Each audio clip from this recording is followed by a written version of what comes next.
Using your gift card on Epic Games is a pretty easy thing to do. Today I'm going to teach you how to use various gift cards on your Epic Games account.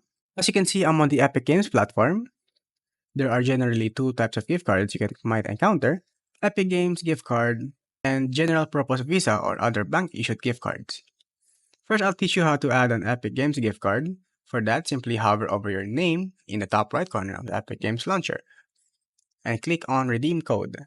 Then you'll need to accurately type in your Epic Games card number. After typing in the number, just click on Redeem, and the credit will be added to your Epic account balance, which you can then use to purchase games or in-game items. Now let's talk about the second option, which is how to use a Visa gift card. For this, navigate to the Epic Game Store and select the games you wish to buy, for example, this game, and click on Buy Now. It will take you to the checkout page. Here you'll see your order loading. You'll then need to enter your credit card information. You can easily use your Visa gift card by inputting its details into the credit card fields. This includes the card number, expiration date, and CVV.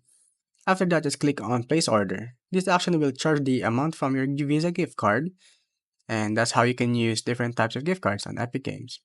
I hope you found this video helpful.